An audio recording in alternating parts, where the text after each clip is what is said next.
guys, I'm here today to do a non-spoiler review of TruthWitch by Susan Dennard. I just finished this book, so I wanted to get to give you guys my thoughts. This will be a non-spoiler review. If you guys want a spoiler discussion, I would actually do it for this book, so comment below and I'll happily do it. I gave this book like 3.5, almost 4 stars. This book I had a little bit of trouble getting into because the first 150 pages was really, really rough. I've said this like in every single fantasy book series I've ever started.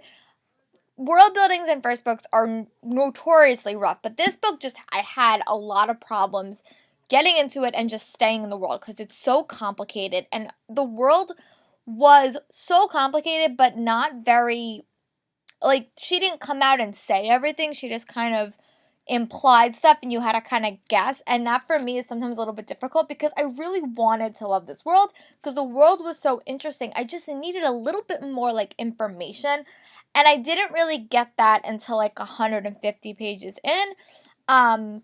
It just was like, it was like a lot of information, but it wasn't the information that I needed to really like enjoy the story. So I needed like a little bit more from this book. But after like 150 pages, I was like, okay, I'm in. And this book basically stars 2 characters. Their names are Safi and Isolde. I think that's how you say those names. If I'm wrong, comment below because I can never say names right that are like not typical names, and these aren't. But I really, I think the strength of this was in the book was their relationship. So in this society, there's like witchlands, and there's a bunch of different like witchery. And Safi is a truth witch, and she can tell when you're lying. And Isolde is a thread witch, and she could tell like how people are connected to each other. These 2 girls have a very, very strong bond. But they get into some trouble, and that catapults them on a journey that takes them to undiscovered places.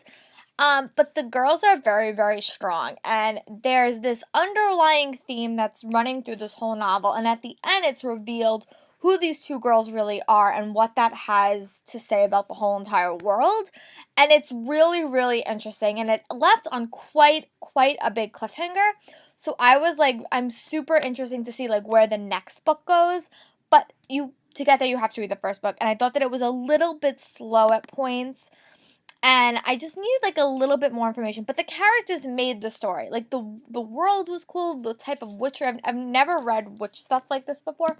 Someone had akined it that I was talking to had akined it to The Last Airbender, which I have not read.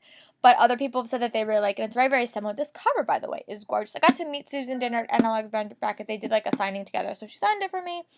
But yeah, it was a very, very good book, and I think that there's a lot of like strong women overtones in it, and I think that the characters are just really, really strong, and they have a thing called like, I'm trying to think of how to describe it. It's kind of, if you guys have read the Mortal Instruments, it's kind of like the parabatai bond between these 2 people, and once you save someone's life or stop them from dying, you have this connection, but it's very, very similar to me than like what they had in the Mortal Instrument series. But I really, really like their bond, and you see a couple of different situations of that in the book and how it really affects each other.